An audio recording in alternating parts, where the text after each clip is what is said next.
How you do, cousins? It's Rusty, and I am back. I went and climbed a big mountain. I had a really nice vacation, a break from the reselling, but I am back now, guys, and I'm hitting it full throttle. I went out to a thrift store yesterday, and I got a few items that I want to show you about, talk to you about, because this is stuff I just found at basically a Goodwill, and I know you could find it too, and maybe turn a little bit of a profit. Let's take a look at it. No, I'm talking about a Rusty how-to. Rusty how-to. First up here, folks, we've got a variety of vintage pieces of, you could call it, it would be in the costume jewelry, I guess, category, but these are tie clips, guys. And some of them have designer names on them. Some of them are just are kind of custom, like, made ones. Here's one that's like a horse. It's got some little pieces of turquoise in there. It's like a Southwest theme. These are kind of interesting. This has got like a cat's eye type stone in it, and they would actually fold over on each other in like that and then clip over. This could be for like cufflinks, and here are a couple of standard cufflinks. Here we got this onyx color here with a jewel in the middle. It is not a diamond, but it looks classy. It looks nice. It's a very 1950s, 1960s look there. And then some of these basic brands like Swank or Haband or some of those. This little baggie paid $1 for at a thrift store. And so, I mean, I could throw up each of these on auction for $1 and probably make $4 or $5, maybe more for each of these. Just depending. Something that's basic like this might not draw that much attention. I could also throw it up in a lot to sell it quickly, and I could make most of my money, not only my money back, but I could make a nice little profit. But some of these are very interesting, kind of unique like these, and so I think I'll do these individually. It won't take that long. I could even do it all on my phone and list it if I wanted to. Keep a lookout, guys, for tie clips. Do your research. Get on eBay. You can see what ones are selling for. I would specifically look for which brands, right, are selling for the most money, or if there's a particular type of look that people are going for. Are they gold tone? Are they silver tone? Which brands? And which eras. I like finding old books, folks, because media mail is super cheap for shipping, even if it's a little bit heavier or bigger. And so this one right here is Captain's Courageous by Rudyard Kipling, and this is from the late 1800s, guys. The thing that this has going for it specifically is that it has the original dust jacket on it, and it has the price, $2.50, guys, for this back, a long time ago. When I said late 1800s, but I may be mistaken on this. This may be like early 1900s. Let's take a look here. 1897 is the last that we see, so this is somewhere between 1897 and 1900. So I was right, I guess. But this is really a nice, it's nice condition. The book itself is in nice condition. I've seen this exact one with the dust jacket sell recently for about $28 on eBay, and I paid about $3 for this at Goodwill, of all places. Guys, I'm always trying to get on here and educate you for stuff that you can find and sell. And I have to be very honest with you. I still make mistakes, even though I've got a lot of experience. I've been selling on eBay for over 20 years, folks. I've been doing it full time for a little less than 2 years. But I've learned a lot in that time, and I've made a lot of mistakes. I've learned from those mistakes, but you know what? I still make them sometimes. I bought these, guys, at a thrift store. They were labeled as Bakelite Beads with sterling silver end caps. I'd never seen anything like this before. I had seen these barrel-shaped beads before. I've come across ones that are both Bakelite and ones that are not Bakelite. And if you're not familiar with Bakelite, please go to our channel and just search for the word Bakelite. You'll find some videos where we instruct you on how to test for this stuff. It's an old form of plastic. It has ammonia in it. In fact, if you rub it and smell, it'll smell like ammonia. Kind of stinky stuff. But these were awesome. They came with a little string that these were on. I thought to myself, I'll find a sterling silver necklace that I've got. I'll string these on. And if these are authentic Bakelite and authentic sterling silver, something like this, which weighs somewhere between 80 and 90 grams, could sell for $200 to $300, no joke. I paid $20 a piece for each of these. Okay, so I'm $60 in. That's a lot of money. Here's where I made the mistake, guys. I trusted the person that was selling it. That was the mistake. I didn't do anything to verify. I don't bring semi-chrome polish to test these when I'm in the field, because that just doesn't make sense. But although I do believe that these are silver, I tested and these are not Bakelite, guys. These are another newer form of plastic that are made in that same swirly kind of egg yolk color. They aren't Bakelite, so they are not going to be worth $200 to $300. If I put a sterling silver necklace in it, though, do I think I can get my money back? I do. I think I can make, I'll put these up for, say, $80, maybe even $100, and see if I get an offer. I'm going to try to sell these back for what I paid for them, $60. I'll lose the whatever on the necklace itself, but you know what? I'll probably pull a necklace from a lot that I bought. I've already sold stuff, made my money back on that lot, and some profits. So the silver necklace I've got left is just basically, I'm in at 0 cents at this point, and so there won't be a loss. But let this be a lesson to you guys. When people are claiming things or a certain thing, I typically trust people, but you know what? Sometimes I'm burned, and this was an example. I hate to say it, but I got to be honest with you. I make mistakes. If you're looking for Bakelite, guys, there are some different ways to tell. Take a look at our video. But this is another one of those lessons, hard lessons I got to learn. Now I got to figure out a way to sell this, make my money back. Guys, I'm always trying to get on here and educate you for stuff that you can find and sell. And I have to be very honest with you. I still make mistakes, even though I've got a lot of experience. I've been selling on eBay for over 20 years, folks. I've been doing it full time for a little less than 2 years. But I've learned a lot in that time, and I've made a lot of mistakes. I've learned from those mistakes, but you know what? I still make them sometimes. I bought these, guys, at a thrift store. They were labeled as Bakelite Beads with sterling silver end caps. I'd never seen anything like this before. I had seen these barrel-shaped beads before. I've come across ones that are both Bakelite and ones that are not Bakelite. And if you're not familiar with Bakelite, please go to our channel and just search for the word Bakelite. You'll find some videos where we instruct you on how to test for this stuff. It's an old form of plastic. It has ammonia in it. In fact, if you rub it and smell, it'll smell like ammonia. Kind of stinky stuff. But these were awesome. They came with a little string that these were on. I thought to myself, I'll find a sterling silver necklace that I've got. I'll string these on. And if these are authentic Bakelite and authentic sterling silver, something like this, which weighs somewhere between 80 and 90 grams, could sell for $200 to $300, no joke. I paid $20 a piece for each of these. Okay, so I'm $60 in. That's a lot of money. Here's where I made the mistake, guys. I trusted the person that was selling it. That was the mistake. I didn't do anything to verify. I don't bring semi-chrome polish to test these when I'm in the field, because that just doesn't make sense.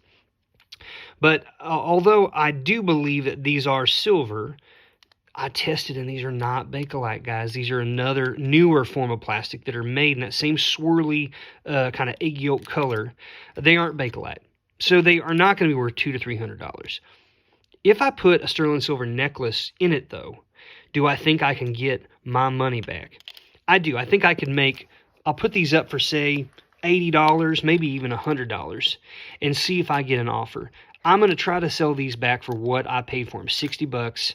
I'll lose the whatever on the necklace itself, but you know what? I'll probably pull a necklace from a lot that I bought. I've already sold stuff, made my money back on that lot, and some profits. So the silver necklace I've got left is just basically, I'm in at 0 cents at this point, and so there won't be a loss. But let this be a lesson to you guys. When people are claiming things or a certain thing, I typically trust people, but you know what? Sometimes I'm burned, and this was an example. I hate to say it, but I got to be honest with you. I make mistakes. If you're looking for Bakelite, guys, there are some different ways to tell. Take a look at our video. But this is another one of those lessons, hard lessons I got to learn. Now I got to figure out a way to sell this, make my money back. I've talked about scissors before, folks. And a lot of times people see scissors, especially small ones like this that are more like child size or small sewing scissors, and people think that's not worth anything. It's not even worth $1. A lot of times these things can sell for decent money, guys. This is a brand called Klaus, C-L-A-U-S-S. This is a German brand, I believe. They're very nice. They're small. They're nice and sharp. They don't have much rust on them or anything like that. And this brand sells pretty darn well. I bought this for 10 cents. And so when you're in something that for that little of a price. Even if I can only sell this for $5, like the margin on that is quite nice. That $5, guys, $4.90 is not going to change anyone's life, but it's all a part of the bigger picture. All the stuff works together to help me make my living. And so I like small items like this. It's very inexpensive and easy to ship. And so don't pass up on this stuff, guys, especially if you can get things for fractions of a dollar. Came across this really cool clip, guys. If you look at the front, it looks a little bit shabby. I will be able to polish up this metal, guys. I'm not concerned about it. Inside here, you got a lot of different stones. They look kind of like citrine. I don't know. I think that they're probably glass, okay? But if you turn it over, it's got a very interesting, nice look. Kind of this art Deco look here. This scroll work, almost like a little bit like Art Nouveau, but kind of, I think it's a little bit later than that. On here, you can see it says patent pending right there in the middle. It does not have a brand on it, but I'm not concerned because it is a cool piece. And you can see in the back, they've got the opening on the back, as well as they've got these heavy-duty prongs on the front. So this might be glass, but it might actually be citrine, because usually these companies don't go to the trouble to give windows for light in the back or care that much about putting structural integrity on the prongs if it's not a valuable stone, if it's not a gemstone. So these actually might be citrine. I'm not sure. I'm going to do some research, but I've had good luck and made some decent money on items, pieces of jewelry, costume jewelry like this in the past, especially since I only paid $5 for this. So I think I'll be able to pay, sell this for between $20 and $50. I know that's a large range, but I need to do some research on it before I list it. It's a very cool piece, even though the metal on it has tarnished and is kind of shabby looking. But if I shine that up and it sparkles like silver color, ooh-wee, we can get some good money for that. I love folks to buy lots of things, break them up and sell them individually. You've heard me talk about that before, and that is how I maximize my profitability. What I have here are, it looks like, we got 8 of these, I guess. These are vintage handkerchiefs. Women's handkerchiefs were bandanas, all right, that women would wrap around their hair, or they might put it as a scarf, kind of a little thing around their necks. But they're really cool colors, really vibrant colors, and interesting. We got some polka dots here and different patterns. Guys, you might be surprised to know or hear that certain ones like this can sell for, hundreds of dollars a piece if it's the right one. But I bought, let's see, I guess I got 2 sets of 4, and I paid $6 for a set of 4. All right, so I was just over $1 per. I could throw these up, I think, pretty easily for $10 and sell each of them for $10. I need to do some research on the exact patterns. Again, I could always throw it up as a lot again if I wanted to, but I like getting lots, splitting them up, and now I'm just barely $1 a piece into this. Anytime I can buy things where my cost per item is $1, $2, or even cents on the dollar, that's awesome. When I buy matchbooks, when I buy postcards, I'm trying to get it down in the 25, 20 cents or less per piece. And when you do that, you have to sell that volume, obviously, to make some good money. But if you're willing to put in the time and the effort, you can really, really maximize your profitability.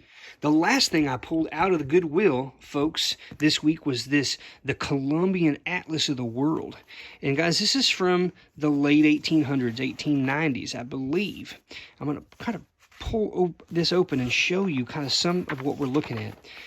Guys, this thing is chocked full of maps. I'm not kidding you. Look at this. As I flip through, it's just entirely full of maps. Now, sometimes, if I'm able to sell something, and some awesome, really cool etchings as well of like characters. It talks about these different countries. Some of these countries it's talking about in here, guys, are no longer established in that way. They've changed the name. The territories, the markers have changed over time, and so it's just kind of cool to see like what were they talking about with this stuff back in this time period. if I can find something like this in good condition, guys, I like to turn around and flip it as it is. I don't like to, it's not like a habit of mine to go through and break stuff up. However, this is an example of something that I am not going to likely sell this as it is, because as you can see, it's just in pieces. Like, the spine is completely busted. It's broken. Several of these pages have come even loose from themselves. And so what I need to do is spend some time. I need to go through, I need to separate this out into various maps. And then what the best thing to do is I'll probably get on eBay or on Amazon, and I'll measure the dimensions. I'll buy a little plastic sleeve, and I'll also go out to, say, some sort of a hobby store, and I'll buy a bunch of not cardboard, but what's the word for it? The stuff that you put around pictures when you're going to frame them. The mats, that's what I meant to say. I'm going to get a bunch of mat board, and I'm going to cut mat board so that I have a backing, and then I'll put one map on one piece of mat board in a plastic sleeve, and then that becomes one item that I'll sell. Out of this thing, guys, I paid $25 for this old book. And in here are probably somewhere between 75 and 100 maps. So if you think about that, I paid $25 for technically 100 items once I put it together. Yes, I got the cost of the plastic sleeves and I got the cost of the mat board. But again, when I split that up per piece, that will be fractions of a dollar, just cents, maybe 15 cents for the mat board and maybe 3 cents for the plastic sleeve. So, you divide 25 out of 100, and so I am in way less than $1 per map. And I'll be able to sell these things for probably $5, $10, just depending on what it is. Over time, it'll take time, but this is a really good thing to do, especially if you find things that are heavily damaged like this, guys. Never underestimate the value of the contents of a book or a magazine or something like that. Again, do your research. If it sells well by itself, by all means keep it together, because people, they want those. And I'm not recommending people go and destroy stuff just for the sake of doing it. But this is one of those pieces where I saw an opportunity of something that was damaged, so I could get it cheaper, and now I'll be able to be a little creative and then make some money off of that. I hope that helped, cousins. Guys, these are things you can find around you every day in your community. If you have a Goodwill, thrift stores, or little antique stores, these kinds of things exist. Guys, I'm not doing anything magical at all. I'm just going out and looking around. All right, well, I'm going to get back to work. I got to get these things photographed and up on eBay. We'll catch you later. Rusty hair.